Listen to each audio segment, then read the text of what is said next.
Chloe Bennett's fingers brushed against something that shouldn't exist inside an $800 baby onesie. The 27-year-old pediatric nurse, who'd bounced through 7 foster homes before she turned 16 and still rented a tiny studio in Queens she could barely afford, froze in the $1 million nursery as her thumb traced row after row of cactus spines sewn into Italian silk, each one positioned to dig into infant skin with every tiny movement.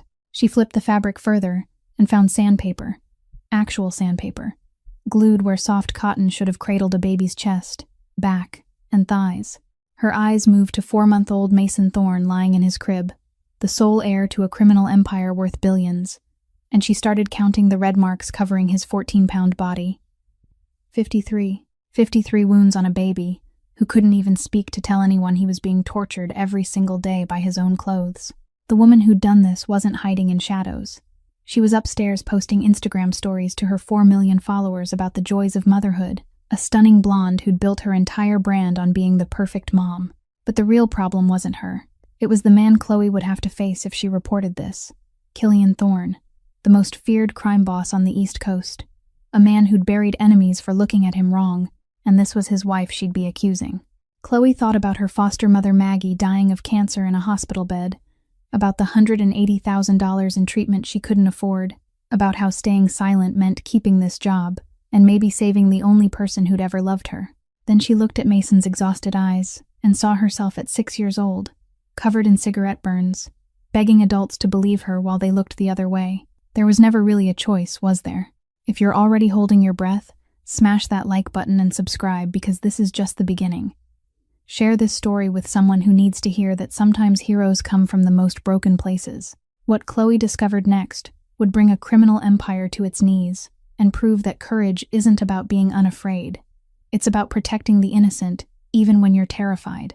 The sound of Louboutin heels striking the marble floor echoed down the hallway, and Chloe knew she had only seconds left to decide. She quickly hid the bodysuit behind her back, her heart pounding hard in her chest, as Vanessa Hartwell stepped into the nursery doorway like a flawless painting framed by warm golden light.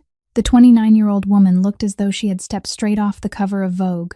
Platinum blonde hair curled into perfect waves, evenly sun-kissed skin, a designer yoga set hugging her body, an outfit Chloe knew cost the equivalent of an entire month's rent for her small apartment in Queens.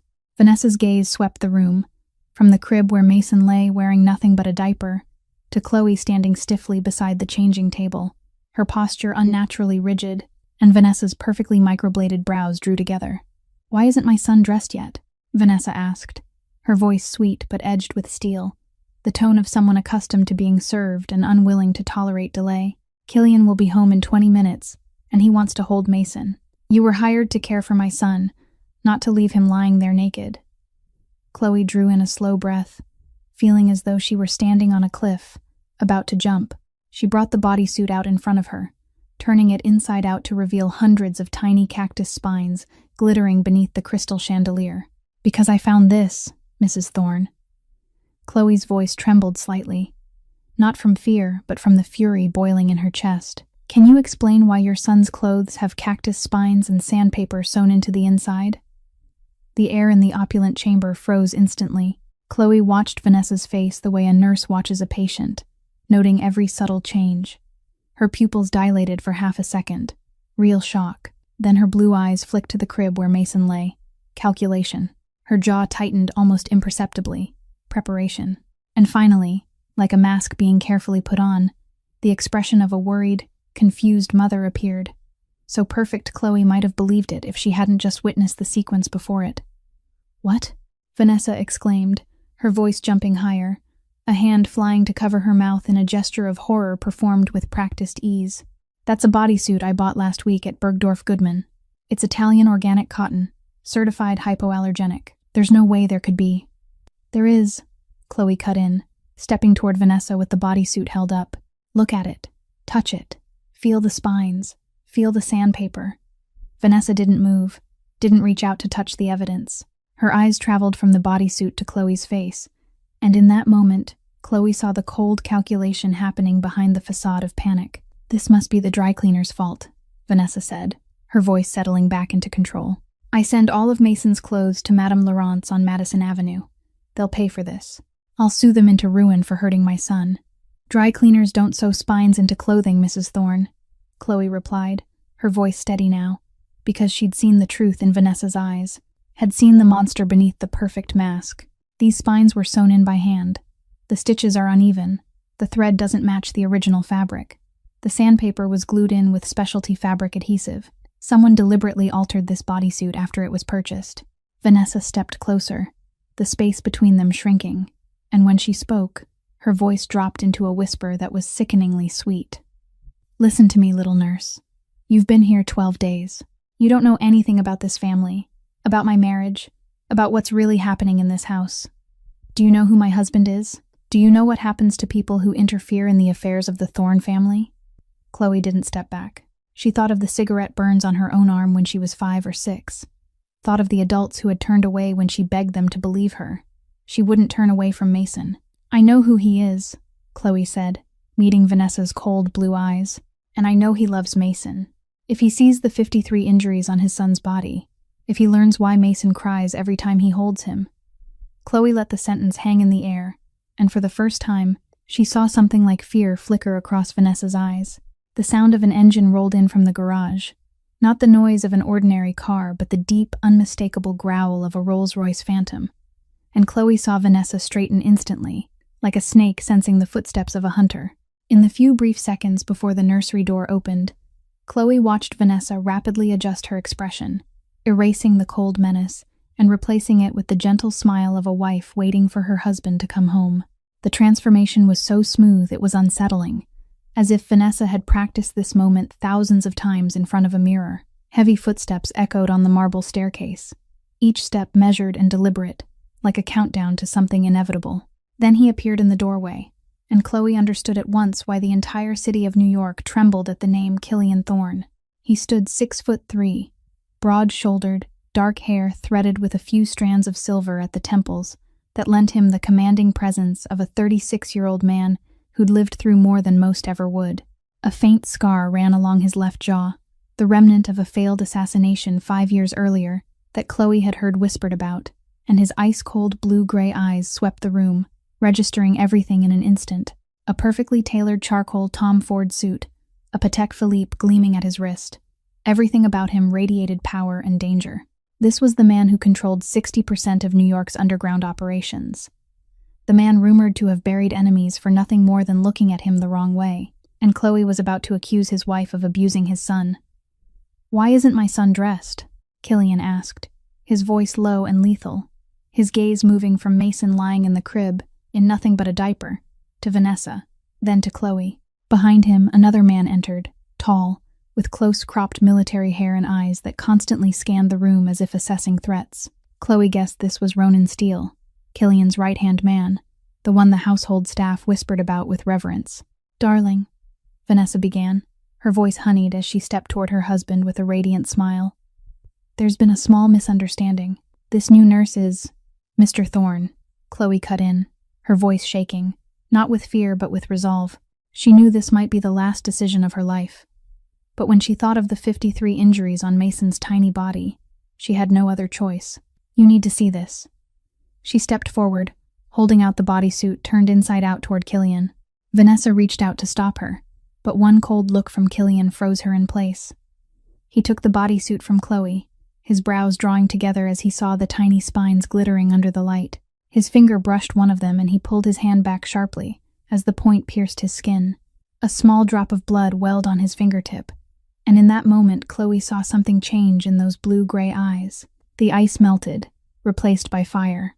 "What is this?" Killian asked, his voice barely above a whisper, yet more terrifying than any shout.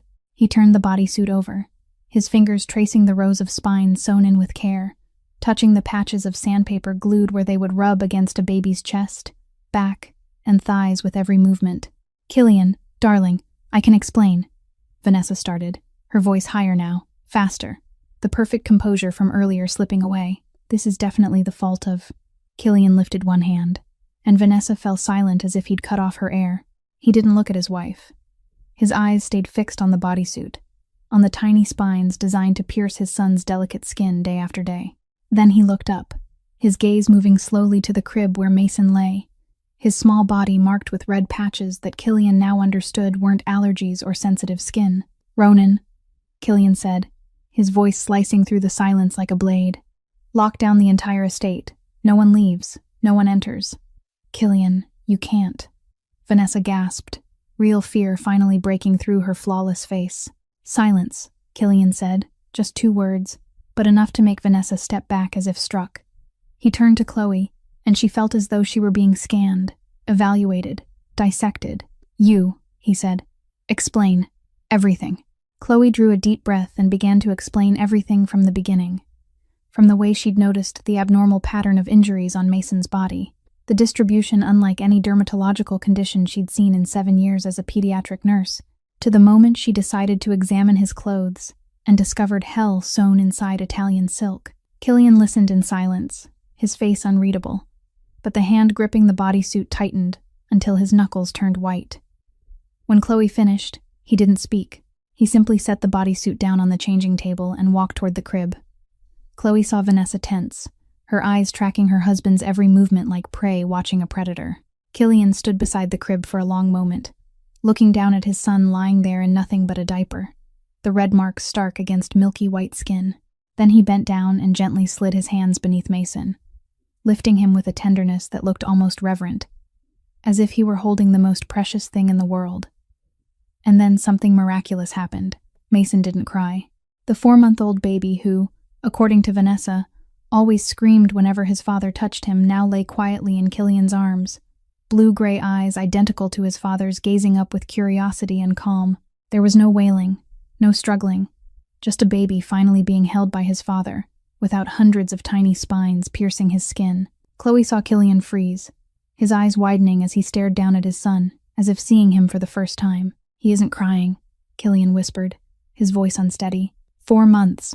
For 4 months, every time I held him, he cried like I was hurting him. And now, because Mason isn't wearing clothes, Mr. Thorne," Chloe said gently. "Mason isn't afraid of you. He never was. He was in pain. Every time you held him while he was dressed, the spines drove deeper into his skin from the pressure of your arms. He cried from pain, not because he hated his father." Killian slowly lowered himself into the rocking chair beside the crib, Mason still cradled against his chest. He began to examine his son's body, trembling fingers tracing every red mark, every scratch, every abrasion. His lips pressed into a thinner line with each injury he counted. Chloe stood silently, watching the most powerful man in New York count the wounds on his child's body with shaking hands. When he stopped, his voice was barely a strangled whisper. 53. 53 injuries. It was the number Chloe had counted, and hearing Killian confirm it made the truth feel heavier in the room. "Mr. Thorne," Chloe continued, her voice professional but threaded with compassion, "you need to understand the pattern.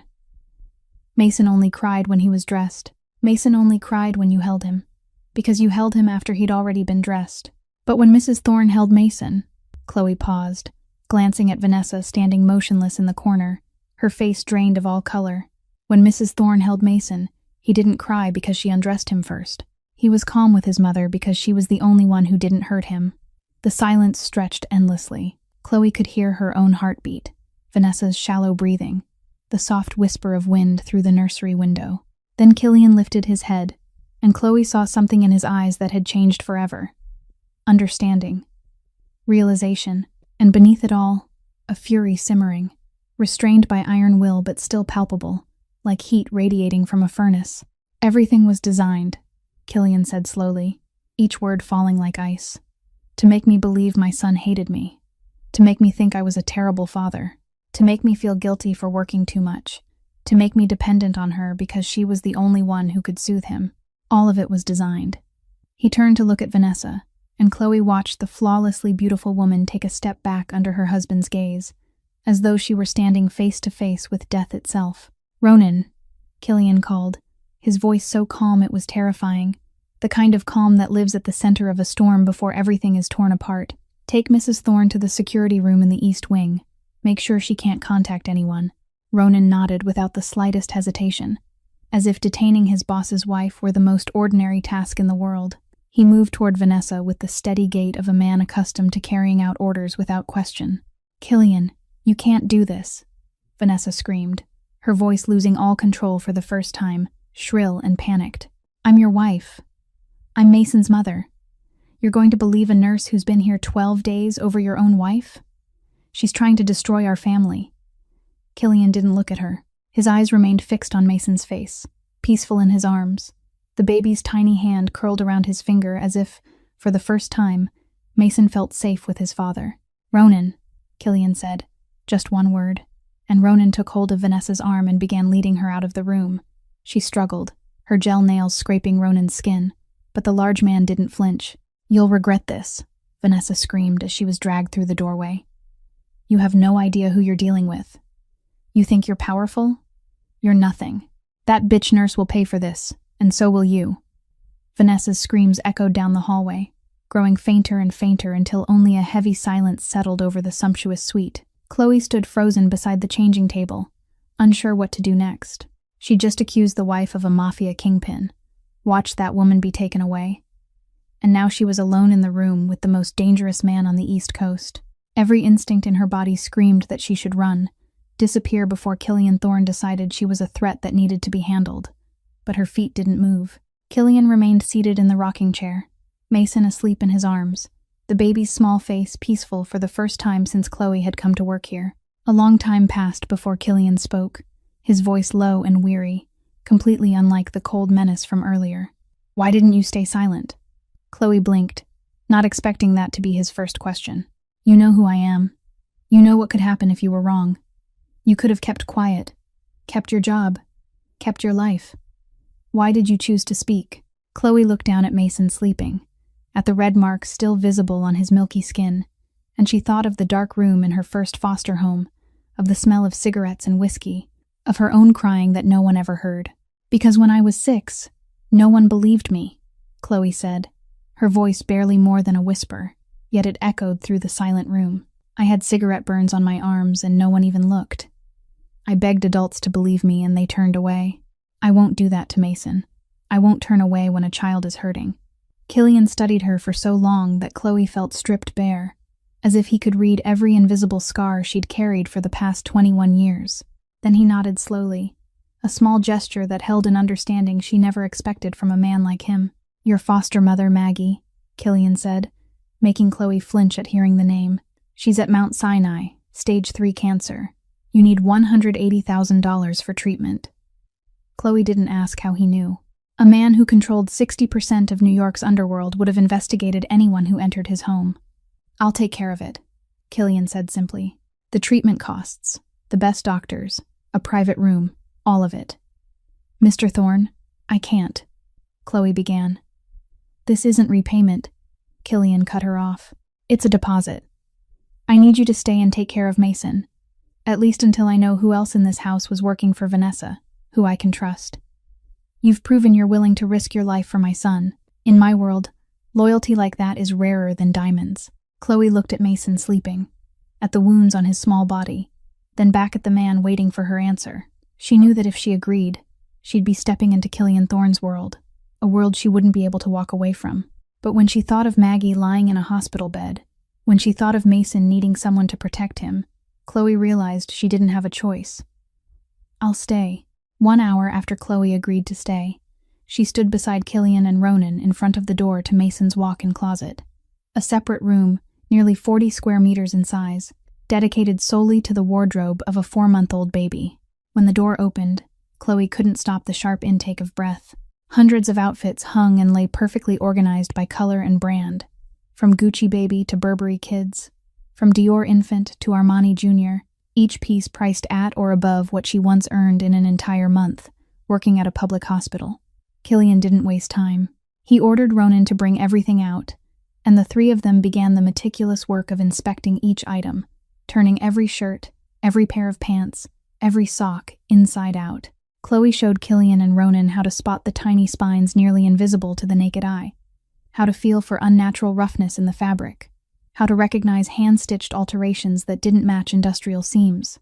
They worked in tense silence, broken only by the soft rustle of fabric and the occasional hiss through Killian's teeth when he found yet another sabotaged outfit. After nearly 3 hours, the final result lay before them like an indictment that needed no words.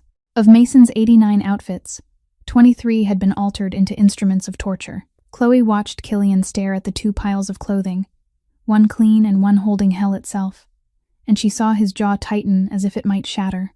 But what caught her attention wasn't only the number. It was the pattern. "Mr. Thorne," Chloe said, carefully arranging the sabotaged outfits into a single line. "Do you see what they have in common?" Killian looked down, blue-gray eyes scanning the clothes. "These are the outfits Mason wore when I was home," Chloe nodded. "I noticed a notebook in the changing room that tracks Mason's daily outfits and who chose them. Every sabotaged set was picked by Mrs. Thorne on days you worked from home or on evenings you came back early. The outfits Mason wore when photographers came for Instagram shoots were all clean." Killian fell silent, absorbing the information. She needed perfect photos for her image as a flawless mother, Chloe thought with disgust. Vanessa didn't want Mason crying in pictures. She only wanted him crying in his father's arms, to serve her manipulation. "Ronan, call Cross. Now," Killian ordered, his voice so cold Chloe felt the room drop several degrees. 30 minutes later, Dr. Julian Cross stepped into the Thorne mansion's living room, his face pale, sweat beading on his forehead despite the cool air conditioning. He'd been the Thorne family physician for 15 years, a 55-year-old man with silver hair and the trustworthy appearance of a seasoned doctor. But his eyes kept avoiding Killian's gaze, and his hands trembled as he set his leather bag down on a chair. "Killian, I heard there was an issue with Mason," Dr. Cross began, trying and failing to sound calm. "I can examine him immediately if you'd like." Killian didn't invite him to sit. He stood by the fireplace, one hand in his pocket, his posture relaxed yet radiating danger, like a panther watching prey. "Cross, how much did she pay you?" Dr. Cross blinked rapidly, his face shifting from surprise to panic, then attempting confusion. "I don't know what you're talking about, Killian. Who paid me what?" "I won't ask twice." Killian's voice didn't rise by even a decibel, but the threat was as clear as a gunshot. Dr. Cross collapsed into the chair like a deflated balloon, his head dropping into his shaking hands. $50,000 a month, he whispered, his voice breaking. "She paid me $50,000 every month to report that Mason had sensitive skin, that the red marks were allergies to detergent or new fabrics. She knew about my gambling debt, $3 million owed to a casino in Atlantic City. She threatened to expose me if I didn't cooperate." Chloe stood in the corner, nausea rising. A doctor, a man sworn to protect patients, had looked at the injuries on a 4-month-old baby and lied to conceal abuse. "Take him away," Killian ordered Ronan. "We'll talk later." As Dr. Cross was led out, Ronan returned holding a phone, his expression grim.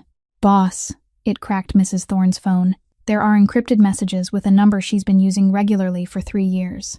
Killian took the phone, scrolled through the messages, and Chloe saw his face turn to stone. "Cristiano Valenti." He murmured the name as if spitting poison. "Boss," Ronan said, tension tightening his voice. "If Valenti's had someone inside the house for 3 years..." He didn't need to finish. Chloe could see in both men's eyes the realization of something far larger than the abuse of one child. Killian Thorne hadn't just been betrayed by his wife. He'd been stabbed in the back by an enemy for 3 years, without ever knowing it. The security room in the east wing of the estate was fully soundproofed. No noise capable of escaping its thick walls and steel door. When Killian stepped inside with Chloe following behind, Vanessa was sitting on the only chair in the room, her hands cuffed to the metal bar bolted into the table. She looked up at them, and Chloe was surprised to see no trace of the hysterical woman who had been screaming just hours earlier. Instead, Vanessa regarded them with a cold, contemptuous gaze, as if she were the one still in control. "So you finally came," Vanessa said, her voice disturbingly calm. "I'm guessing you found the messages with Cristiano." Killian pulled out a chair and sat across from his wife, less than a meter separating them. Chloe stood in the corner, feeling like she was witnessing a dark play she had no role in yet couldn't look away from. "Tell me," Killian said, his voice devoid of emotion.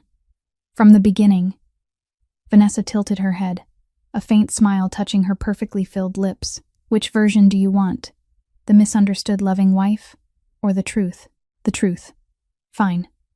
Vanessa leaned back, relaxed, as if she were in a spa rather than an interrogation room. 5 years ago, the Hartwell family was on the brink of bankruptcy. My father gambled away everything and owed people he shouldn't have owed. You needed a wife with pedigree to legitimize your image. My father needed money to survive. This marriage was never about love, Killian. It was a business transaction, and you knew that. Killian didn't argue, his face still carved from stone. Continue. 3 years ago, I met Cristiano at a charity gala. Vanessa went on, her tone as detached as if she were talking about someone else. He offered a deal. I'd give him information about your operations, your schedule, your weaknesses, and when he was ready to strike, I'd get $50 million and my freedom. Did you really think I wanted to spend my life as a decorative wife to a mafia boss? Mason, Killian said, just one word, but Chloe heard the tightly caged pain beneath it. What was Mason in your plan? For the first time, Vanessa seemed mildly annoyed, as if the question interrupted her narrative. Mason was an accident. I never planned to get pregnant. But when it happened, Cristiano saw an opportunity. A child would give you a new weakness, distract you, and if I could make you believe your own son hated you, rejected you, wanted only his mother, she shrugged.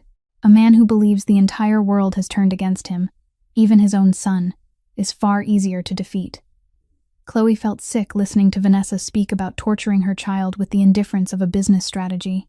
She looked at Killian and saw his hand clenched tightly on his thigh, veins standing out like cords beneath his skin. Did you ever love Mason? Killian asked, his voice unsteady. Even a little? Vanessa looked at him as if he'd asked the most ridiculous question imaginable. Mason was a useful accident, Killian. Nothing more. I never wanted to be a mother.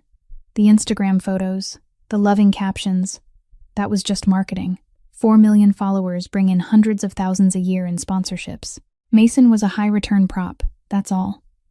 The silence that followed weighed so heavily, Chloe felt it pressing on her chest. She had seen cruelty before, had witnessed what adults could do to children during her years in foster care. But Vanessa's absolute coldness in speaking about her own son as a tool made her shudder.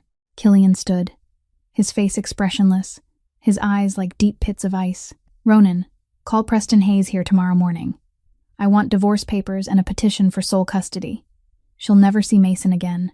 You can't, Vanessa started, her confidence cracking for the first time. I can, Killian cut in, and you should pray I choose to let the legal system handle you instead of my way. He turned and walked out without looking back. Chloe followed, leaving Vanessa in the soundproof room with furious screams no one would hear. That night, when the estate had fallen into silence, and Mason slept peacefully in his crib, under the watch of a guard Killian trusted, Chloe couldn't sleep. She went down to the kitchen to make tea, and was surprised to find Killian already there, sitting alone in the dark with a glass of whiskey in his hand. He hadn't turned on the lights, only the faint glow of the city beyond the window casting shadows across his exhausted face. Chloe hesitated for a second, then stepped in, poured hot water into a cup, and sat across from him. They sat in silence for a long time, two strangers thrown into the same storm, searching for stillness in the night. 4 years, Killian finally said, his voice rough with whiskey and something deeper. 4 years I thought I had a real family, a wife, not perfect, but mine. A son who cried every time I held him, but I believed he'd grow used to me. I came home every night hoping today would be different, that Mason wouldn't cry when he saw me. He lifted the glass, watching the light pass through the amber liquid. Everything else in my life is violence, transactions, survival. But at home, I thought I could be normal, a normal father. Turns out that was a lie too. Chloe didn't know how to comfort him. She couldn't promise things would be all right because she didn't know if they would. Instead, she said what she knew was true. Mason loves you, Mr. Thorne. He never hated you. And now you have a chance to start again, to show him who his father really is. Killian looked at her in the darkness, and for the first time since Chloe had met him, she saw something other than coldness in his blue-gray eyes, something fragile and unexpected, like hope rising from the wreckage. After the conversation in the kitchen, Ronan escorted Chloe to the room she'd be staying in for the foreseeable future, a space nearly 80 square meters in size, located right beside Mason's nursery. When the door opened, Chloe froze at the threshold, unable to believe what she was seeing. The room was more than twice the size of the cramped studio she rented in Queens, with a king-size bed dressed in pristine white Egyptian cotton sheets, a private marble-tiled bathroom, and wide windows overlooking Central Park, glittering with city lights in the night. She set her worn old backpack down on a velvet-upholstered chair and felt a strange sense of displacement, like a small fish thrown into an unfamiliar ocean. The first thing Chloe did after Ronan left was call Maggie. Her heart pounded as she waited, and when her foster mother's familiar voice finally came through, she nearly cried. "My girl, you finally called," Maggie said, her voice weak but still warm. "They moved me into a VIP room at Mount Sinai. I've got a private doctor checking on me every day, nurses around the clock. They said someone covered all the costs. Do you know what's going on?" Chloe swallowed hard, forcing her voice to stay steady. "I just helped the right people, Mom. You focus on getting better." "Chloe Bennett, I raised you from the time you were 16, Maggie said, her tone sharpening. "I know when you're lying. Where are you? What are you doing?" Chloe looked around the luxurious room, thought of Killian Thorne, the spines hidden in the bodysuit, Vanessa locked in the security room, Cristiano Valenti, and a conspiracy that stretched back 3 years. "I'm somewhere safe, Mom," she said, knowing it was the biggest lie she'd ever told. "I promise." After she hung up, Chloe lay down on the bed but couldn't sleep. She tossed and turned for hours, the images of the day looping in her mind like a horror film with no pause button. The digital clock on the nightstand read 2:47 in the morning when Chloe finally gave up. She slipped a thin cardigan over her pajamas and quietly opened the door, intending to check on Mason. Soft light from the star-shaped night lamp in the nursery spilled into the hallway, and when Chloe stepped inside, she stopped at the doorway. Killian was standing beside the crib, his back to her, a tall, unmoving shadow in the dim light. He wasn't wearing his suit anymore, just a black shirt with the sleeves rolled up, revealing tattooed forearms that Chloe guessed bore the Thorne family crest. He stood there watching his son sleep, and something in his posture, in the slight slump of his broad shoulders, told Chloe he hadn't slept either. "You're awake too," Killian said without turning around, as if he had eyes in the back of his head, or was simply so conditioned to vigilance that he sensed every presence around him. Chloe stepped in, stopping a few feet away. "I can't sleep. Neither can I." Silence stretched between them, broken only by Mason's steady breathing and the faint sound of wind outside the window. Then Killian spoke, his voice low and weary, as if he were carrying the weight of the world. 4 months. For 4 months I came home every night eager to hold my son, and every time I touched him, he cried like I was killing him." He paused, his fingers brushing the rail of the crib. "I lay awake every night wondering what I'd done wrong. I read every book on how to be a good father, watched videos, consulted experts. No one had an answer. And Vanessa was always there, comforting me, telling me Mason just needed time, that some babies only bond with their mothers." He turned to look at Chloe, and in the dim light she saw exhaustion carved deep into his sharp features. "I thought I was the worst father in the world. I thought maybe my son could somehow sense what I do out there, what I am, and he hated me for it. I even thought—" He didn't finish the sentence, but Chloe understood. She'd seen that same despair in many eyes, had once seen it in the mirror when she was 10, and believed she was the reason everyone's life around her fell apart. "You're not a bad father," Chloe said gently but firmly. "You were manipulated. Vanessa designed everything to make you feel that way, to break you down, to make you dependent on her. That wasn't your fault. And now that you know the truth, you can start again." Killian looked at her for a long moment in the darkness, and Chloe felt as if something invisible was forming between them, a quiet understanding linking 2 wounded people from very different worlds, standing in this room just before 3 in the morning, watching a sleeping child, both carrying scars no one else could see. 5 days had passed since Chloe's world was turned completely upside down. She'd slowly grown accustomed to life inside the Thorne estate, to meals prepared by a private chef, to caring for Mason in his lavish quarters, to brief encounters with Killian when he stopped by to see his son before work, and again after coming home. That morning, Chloe asked Killian for permission to visit Maggie at Mount Sinai, and he agreed on the condition that a bodyguard accompany her. Chloe didn't argue. She understood that with everything unfolding, safety was no longer something to take lightly. The visit with Maggie went well.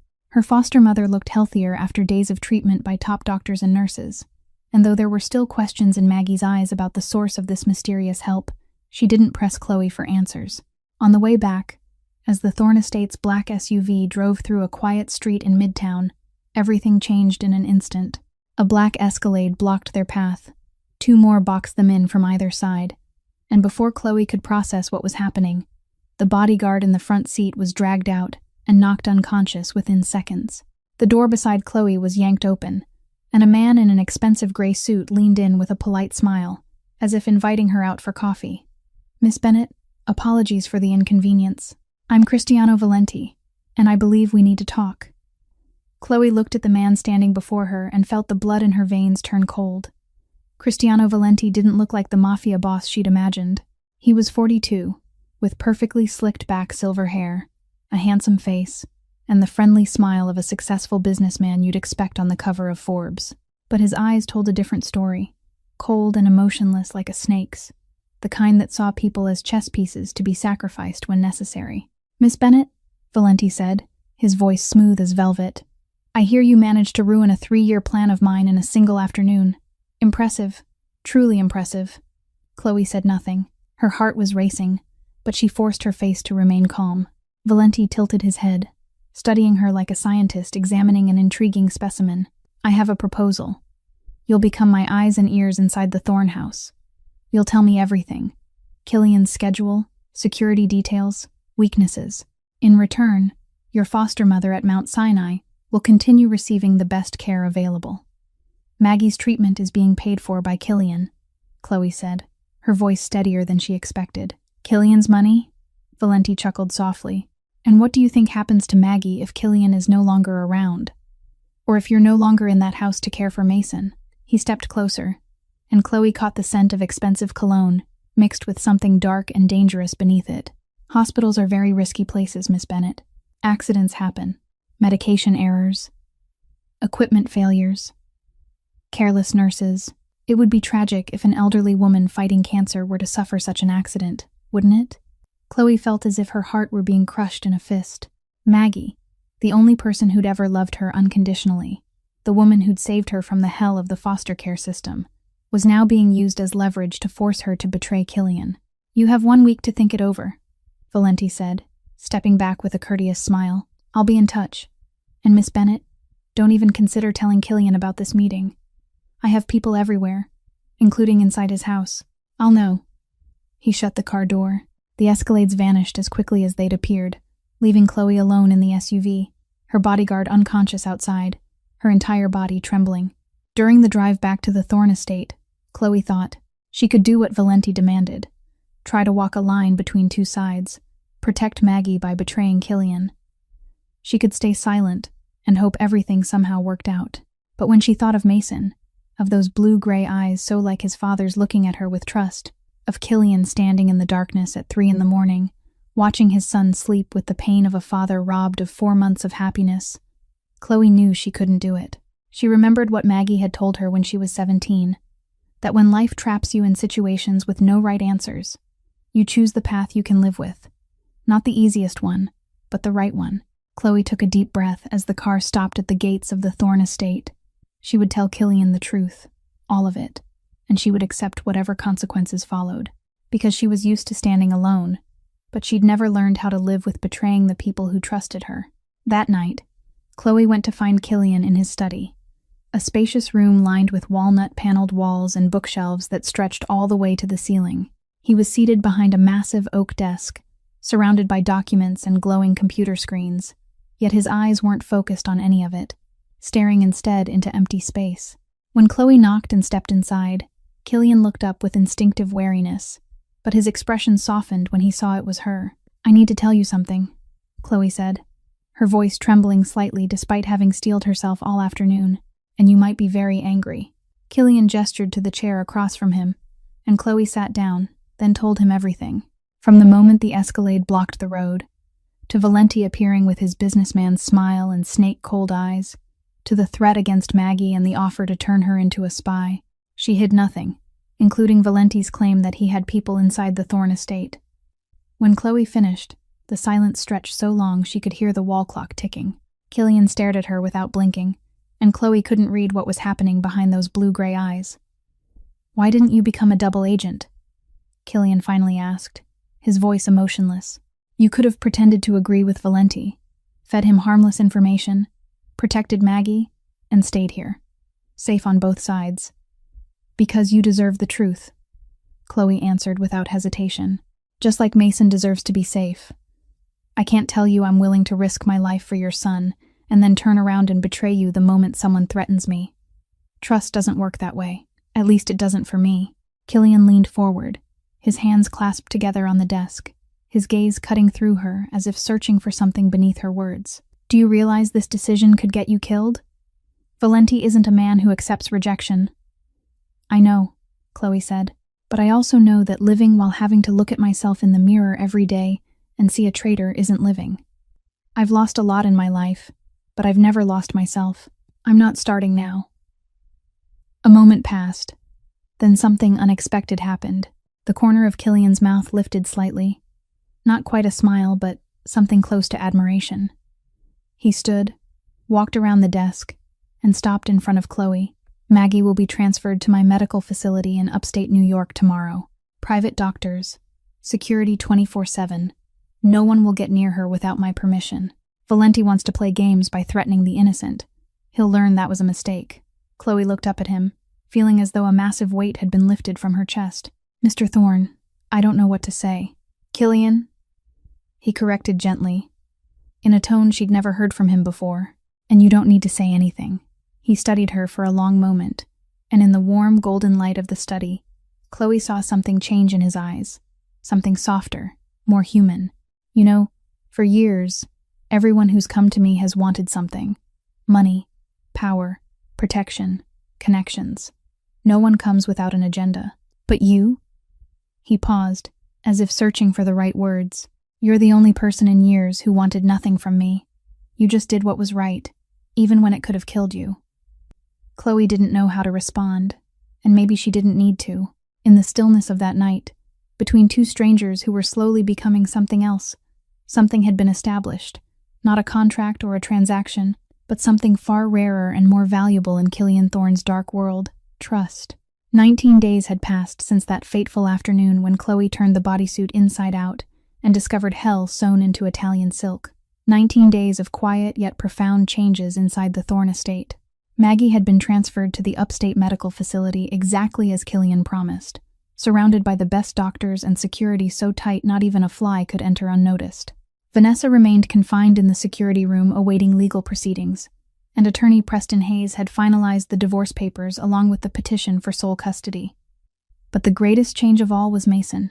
That afternoon, Chloe stood in the nursery, looking down at Mason's small body lying on the changing table after his bath, and for the first time in nearly 3 weeks, she didn't see a single red mark. His milky white skin had healed completely, smooth and perfect like that of any healthy 4-month-old baby. She gently dressed Mason in a new bodysuit, one that had been thoroughly inspected and confirmed safe, and he didn't cry or struggle, only gazed at her with clear blue-gray eyes and wrapped his tiny fingers around hers. The sound of a car came from the garage earlier than usual, and Chloe was surprised to recognize the Rolls-Royce belonging to Killian. He rarely returned before 7 in the evening, yet it was only 4 in the afternoon. She lifted Mason into her arms and stepped into the living room just as Killian entered, still in his charcoal suit, but with his tie loosened, his face tired, yet his eyes lighting up the moment he saw his son. Then something miraculous happened. Mason, the baby who had cried every time he saw his father during the first 4 months of his life, now looked at Killian with wide, curious eyes. There was no crying, no fear. Instead, his tiny lips curved upward, his chubby cheeks lifted, and Mason smiled. It was his first toothless smile for his father, the smile Killian had waited 4 months for and believed he would never receive. Chloe watched Killian freeze in the center of the living room, blue-gray eyes wide in disbelief. He stepped forward slowly, as though afraid any sudden movement might shatter the moment, and reached out to take Mason from Chloe's arms. When Mason settled into his father's embrace, he smiled even more, his clear infant laughter ringing like wind chimes, his small hand reaching for Killian's face. That was when Chloe witnessed something she never thought she would see. Killian Thorne, the most feared Mafia boss on the East Coast, the man New York trembled before, stood in the middle of the living room with his son in his arms, and silent tears streaming down his cheeks. He didn't hide them or turn away. He simply held Mason and cried like a man who had finally recovered the most precious thing stolen from him. Chloe quietly slipped out of the room, giving father and son their privacy, her own eyes burning with unshed tears. That night, after Mason had fallen into a deep sleep, Chloe stood on her balcony, looking out at the Manhattan skyline, glittering with lights. She heard footsteps and didn't need to turn around to know who it was. Killian stood beside her, and they watched the city in silence for a long moment before he spoke. "Thank you," he said, his voice low and sincere, "for everything you've done for Mason, for me." "I only did what anyone with a conscience would have done," Chloe replied softly. "No," Killian said, turning to her. "You did what no one else dared to do. Tell me about you, about your life before you came here." Chloe was quiet for a moment, her gaze fixed on the lights below. Then she began to speak, sharing things she'd never told anyone except Maggie. "My first foster father was named Gerald," she said, her voice distant, as if she were looking back through time. "He was an alcoholic and liked to discipline children with burning cigarettes. I stayed with him for 18 months, until a teacher noticed the burns on my arms and called the police. After that, there were 6 more foster homes, each with its own problems. By the time I was 16, I was in a group home and had nearly given up hope." She paused, swallowing hard. Then Maggie came. She was a retired nurse, 60 years old, living alone, with no reason to take in a 16-year-old girl full of scars and emotional damage. But she looked at me and said, "You don't have to be perfect.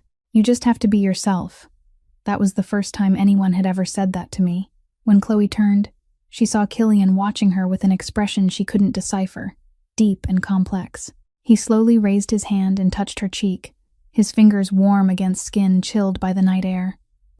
Chloe didn't step back, and she didn't move forward either. They stood there in a suspended moment between two worlds, on a line they both knew they shouldn't cross yet, couldn't bring themselves to turn away from. "You deserve more than this," Killian whispered, his voice rough. "More than a life in the house of a Mafia boss.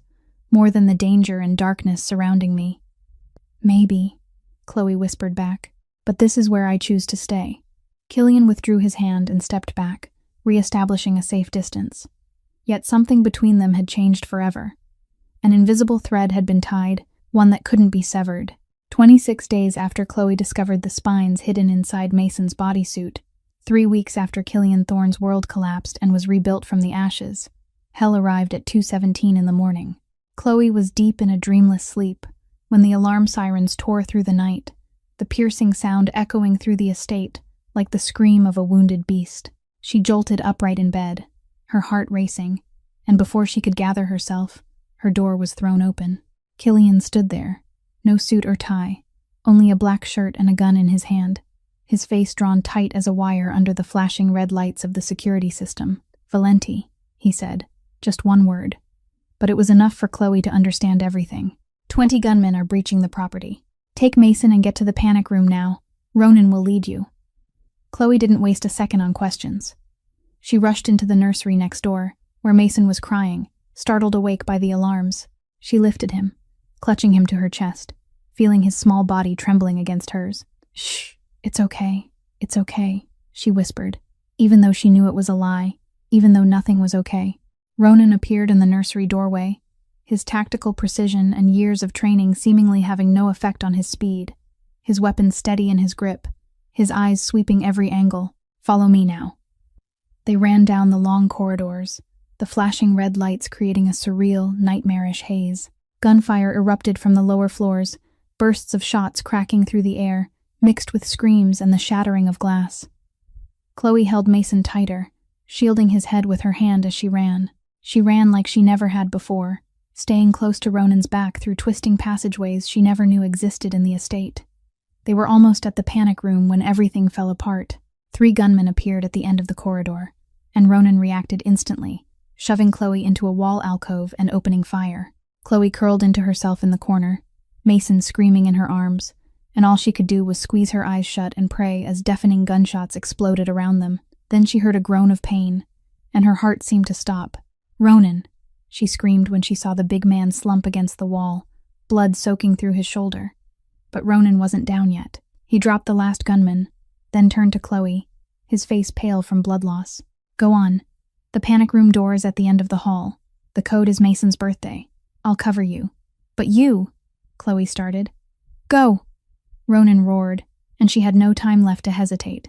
She clutched Mason and sprinted toward the end of the hall, her fingers shaking as she entered the code on the keypad. and when the thick steel door opened, she plunged inside as if into the arms of salvation. The panic room was a reinforced chamber with steel-lined walls, enough food and water for 2 weeks, and most importantly, a security camera system displaying every corner of the estate. Chloe placed Mason into the portable crib prepared inside, trying to soothe him even as she herself shook uncontrollably. Then her eyes went to the camera screens, and the blood in her veins turned to ice. Killian was downstairs, fighting at least 5 gunmen at once. He'd already taken down several, but his ammunition was limited, and the attackers kept coming like a flood. Chloe watched as he was hit in the shoulder, staggered back, then had his gun kicked from his hand by another attacker. She saw Killian fall, surrounded by 3 gunmen, and she knew that unless a miracle happened, the man who saved Maggie, who showed her that even monsters could have hearts, was going to die tonight. Chloe stared at the security monitors with a heart that felt like it was being crushed inside her chest. Killian was surrounded by 3 gunmen, one knee pressed into his back, a gun jammed against his head, and she knew she had only seconds to decide. Mason lay in the portable crib, no longer crying, watching her with trusting blue-gray eyes identical to his father's. If Killian died tonight, Mason would be an orphan, and Chloe would lose the first man who had ever truly seen her, the first who trusted her not because of what she could give him, but because of who she was. She couldn't let that happen. Chloe turned to the emergency kit inside the panic room, tore through it, and found a taser. Not an ideal weapon, but the only one she knew how to use. She looked at Mason once more and whispered that she'd be back. She promised, then opened the steel door and stepped out. The hallway was pitch black, lit only by the flashing red emergency lights and the distant echo of gunfire from below. Chloe moved like a ghost, flattening herself against the wall, careful not to make a sound. She'd memorized Killian's position from the cameras, the first-floor living room, and she had to reach him before it was too late. She found the service staircase Ronan had shown her during her first days in the house, and crept down 1 step at a time, her heart pounding wildly. As she neared the living room, she heard voices in a mix of Italian and English, heard Killian groan softly, and knew she was in the right place. Chloe pressed herself into a corner and looked in. Killian was on his knees, his hands pinned behind his back by a large gunman, his face streaked with blood from a cut on his forehead. 2 other gunmen stood guard, weapons trained on him, and one of them was speaking into a phone, likely reporting to Valenti. Chloe knew she had only one chance. She waited until the man on the phone turned his back. Then she moved. She burst from the corner, aimed the taser at the man restraining Killian, and fired. The electrodes struck his back, and he collapsed with a howl, his body convulsing uncontrollably. Everything happened in seconds.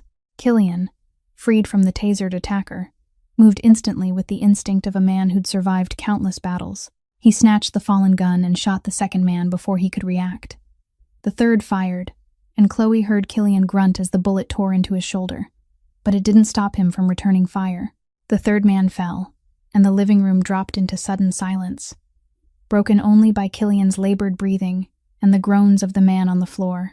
Killian spoke through clenched teeth, his voice fractured with pain, telling her she was insane and ordering her back to the panic room immediately. Chloe answered that she wasn't going anywhere without him, slipped her arm around him, and hauled him to his feet. He was heavier than she expected, nearly 6'3" and solid muscle, but adrenaline gave her strength she didn't normally have. They staggered through the hallway, Chloe nearly dragging him, his blood soaking into her clothes. They reached the panic room just as she heard footsteps rushing toward them. She slammed the steel door shut and locked it, and they collapsed inside like leaves blown by a storm. Chloe didn't pause to breathe. She lowered Killian to the floor, tore open his shirt, and examined the wound. The bullet was still lodged in his shoulder, blood flowing steadily, and without removal he could bleed out. Killian told her there was a medical kit in the corner, and warned her it would hurt. She said she knew, already opening the kit and preparing the tools, telling him there was no anesthetic. He told her he didn't need it, watching her with blue-gray eyes filled with pain and something else she didn't dare name, telling her to do it. Chloe worked. She'd removed bullets and stitched wounds before in emergency rooms, but never like this, never with a patient who held her gaze without flinching, who endured the agony in silence. When she extracted the bullet and began stitching the torn flesh closed, Killian finally asked why she'd come back. Without looking up, she said it was because Mason needed his father. He asked if it was only Mason.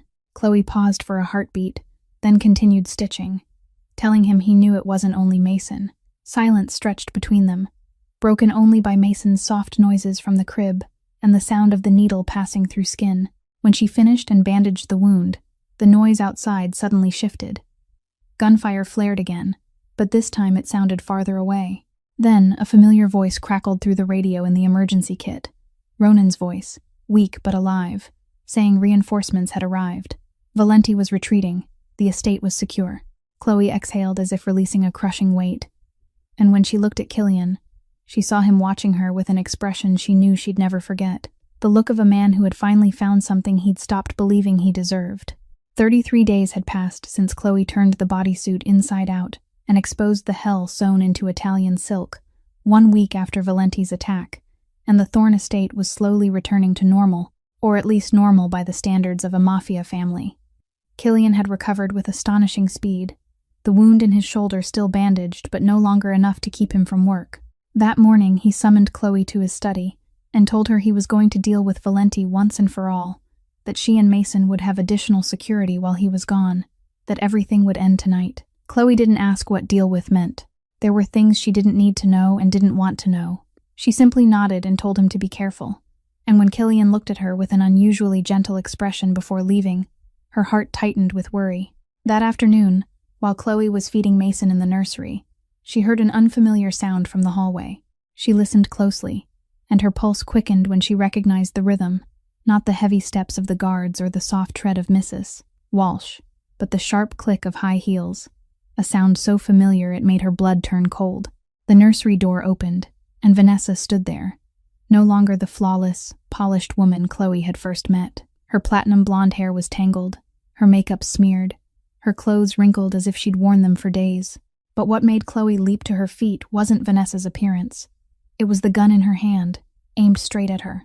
Vanessa spoke with a wavering voice and wild eyes, asking if Chloe was surprised, sneering that she really thought they could lock her away forever, saying there was always someone willing to help if the price was right. Chloe slowly set the bottle down, stood up, and shifted so her body blocked the crib where Mason lay. She asked what Vanessa wanted. Vanessa laughed, the shrill sound echoing through the gilded nursery, saying she wanted her life back. She wanted the $50 million Valenti had promised.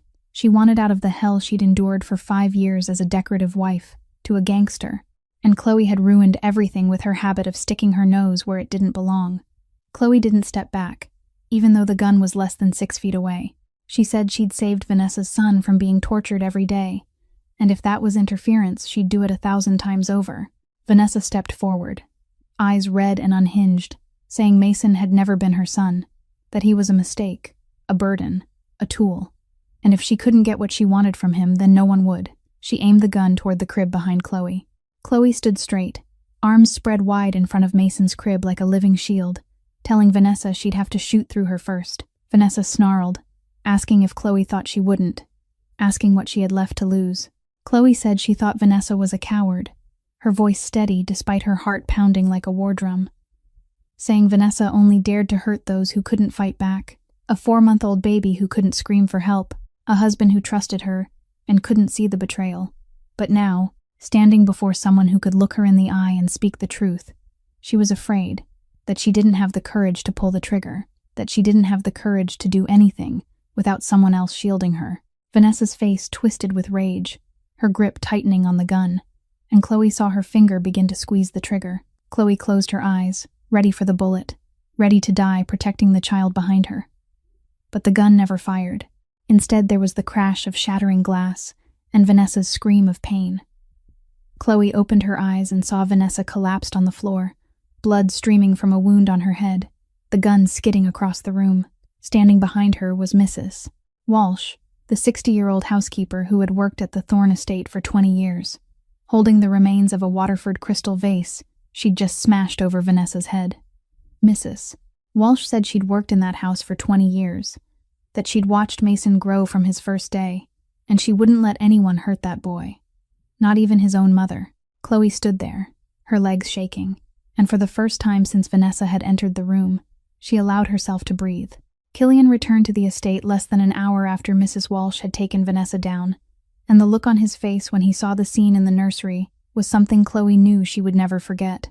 Vanessa was still unconscious on the floor, her wrists tightly cuffed by Ronan even though she wasn't going anywhere. The blood from the wound on her head already dried into a dark red streak against her platinum blonde hair. Killian stepped past her as if she were a pile of trash, went straight to Chloe where she was sitting in the rocking chair with Mason in her arms, his eyes sweeping over her body to check for any sign of injury. "Are you all right?" was the first thing he asked, not asking about Vanessa, not asking what had happened, but asking about her.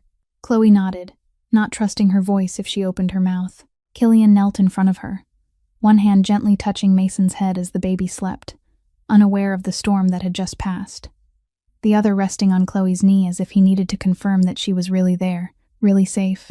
Then he stood and turned toward Vanessa, and Chloe saw his jaw tighten, saw his hand curl into a fist, saw the rage boiling beneath the calm surface. She knew that in Killian's world, what Vanessa had done carried only one punishment, and it wasn't prison. "Ronan," Killian said, his voice cold as ice. "Call our contact at the FBI." Ronan looked so shocked he didn't even try to hide it, and Chloe felt the same. The FBI was the natural enemy of men like Killian, the constant threat he'd spent his entire career avoiding. The idea that he would reach out to them willingly was unthinkable. Boss Ronan asked, as if he needed to be sure he'd heard correctly.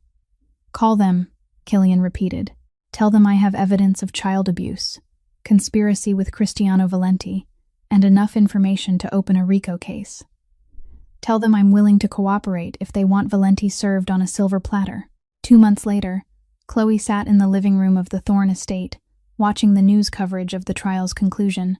Vanessa Hartwell, her maiden name since she'd lost the right to the Thorne name long ago, had been sentenced to 15 years in federal prison on charges of child abuse, conspiracy, and complicity in criminal organization activities under the RICO statute.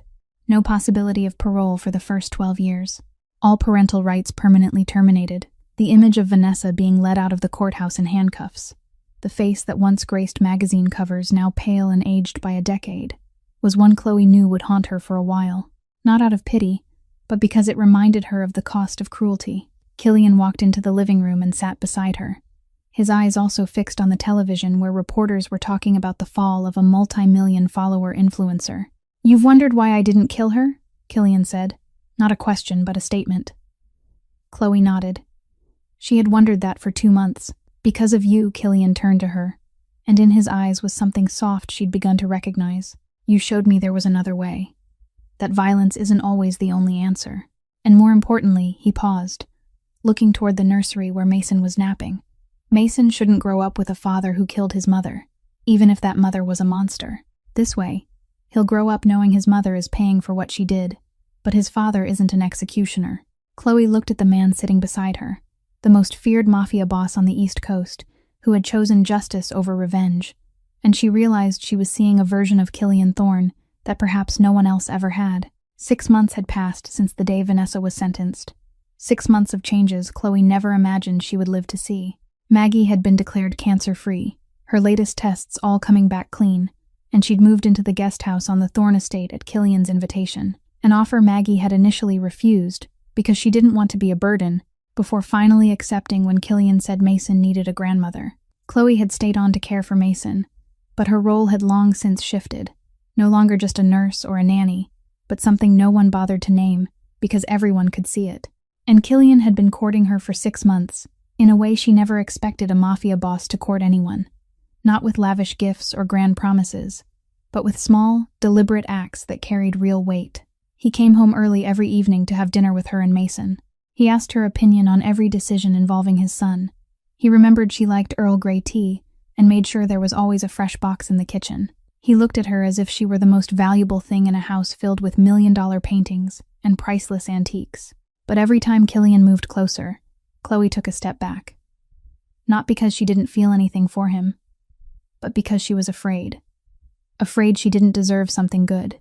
Afraid that if she allowed herself to love, she'd be hurt the way she always had before.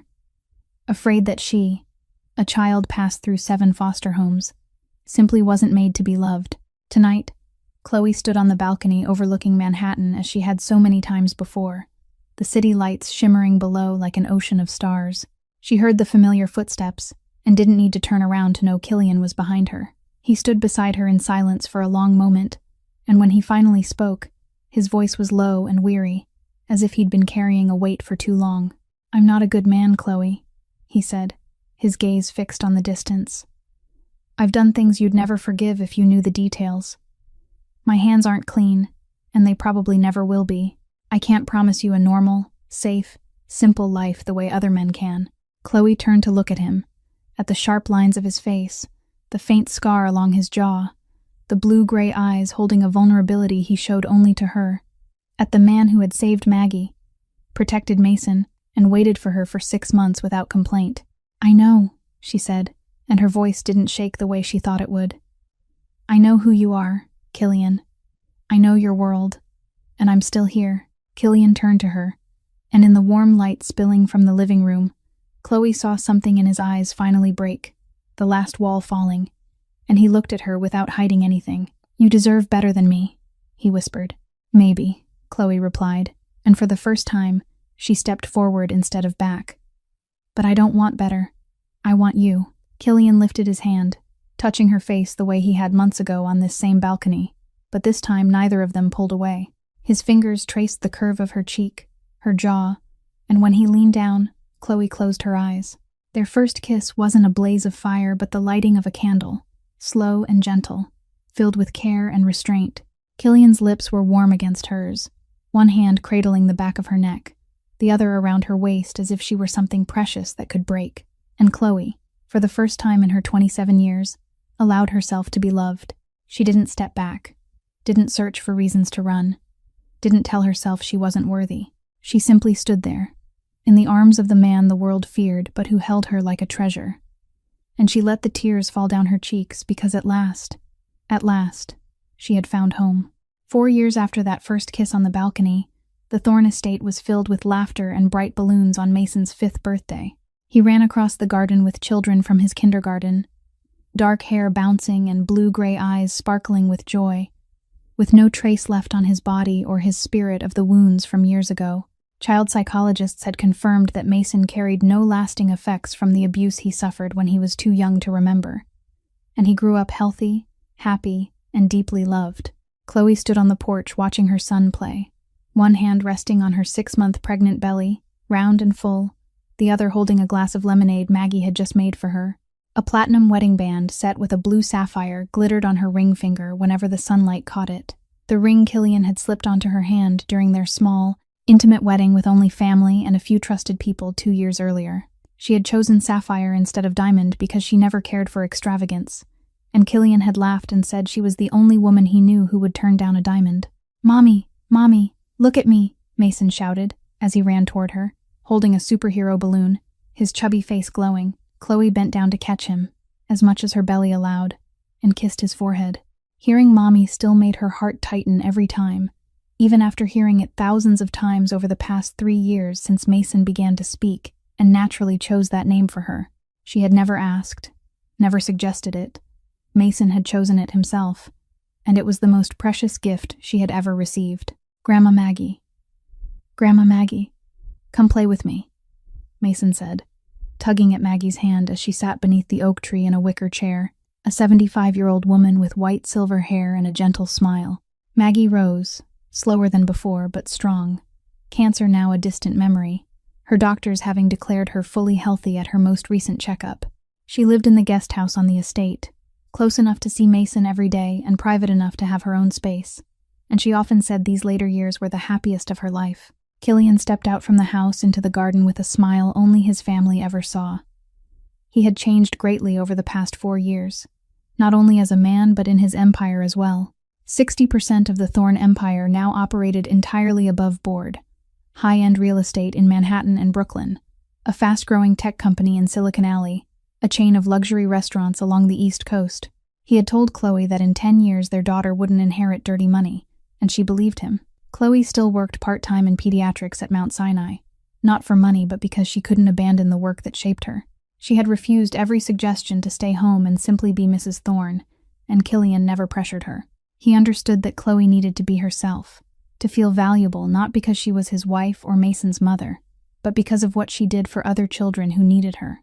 Watching Mason run to Killian and be lifted onto his father's shoulders, watching Maggie smile with missing teeth as her grandson handed her a piece of birthday cake, watching a house once filled with shadows and secrets now echo with children's laughter.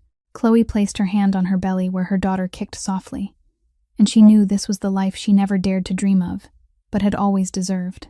That night, after the birthday party had ended and Mason was fast asleep in his room with his new superhero pillow tucked under his arm, Chloe stood in the nursery being prepared for their daughter's arrival. The room was painted a soft blush pink, the white crib already assembled, plush toys neatly arranged on the shelves, and Mason had carefully placed his favorite teddy bear inside the crib to save a spot for his baby sister. Chloe stood by the window, gazing down at the shimmering lights of Manhattan below, when she felt familiar arms wrap around her from behind, Killian's warmth settling against her back, his hand resting on her pregnant belly, where their daughter kicked gently, as if greeting her father. They stood there in silence, and Chloe let her mind drift back through distant years. She thought of the 6-year-old girl with cigarette burns on her arms, begging adults to believe her while they turned away. She thought of the 16-year-old in a group home who had nearly given up hope until Maggie appeared. She thought of the 27-year-old nurse living in a cramped studio in Queens, working 12-hour shifts and still unable to afford treatment for the woman who had saved her life. And she thought of the moment that changed everything, the quiet, fateful second when she chose to turn over a silk bodysuit in $1 million nursery. Sometimes the smallest decisions change everything. Not the world in its vast sense, but the worlds of the people closest to us. Chloe saved Mason by turning over a piece of clothing. She found a family by refusing to stay silent in the face of injustice. She learned she was worthy of love by allowing herself to trust one more time. This story isn't just about Chloe, or Killian, or Mason. It's about all of us, about those moments when we stand at the crossroads between staying silent for safety and speaking up for what's right, about the times we notice something wrong and convince ourselves it isn't our place to get involved, about the children waiting for someone brave enough to truly see their pain. The lesson this story leaves us with is simple and profound. Always listen, always observe, and always act when you see someone in need, even if they can't speak for themselves. Children can't speak up on their own, but we can speak up for them. If this story touched your heart, if it made you feel or reflect on something deeper, please like and subscribe to our channel so you don't miss more meaningful stories each day. Share this video with the people you love, because it might be the inspiration someone out there is waiting for. We'd truly love to hear what you feel deep in your heart. What did you think of this story? Have you ever witnessed a moment in life when a small decision changed everything? Leave a comment below and share your story with us. Thank you for staying with us until the very end. We wish you and your family good health, joy, peace, and happiness every day. Remember, courage isn't the absence of fear. Courage is protecting the innocent, even when your hands are shaking. Goodbye, and we'll see you again in the next video.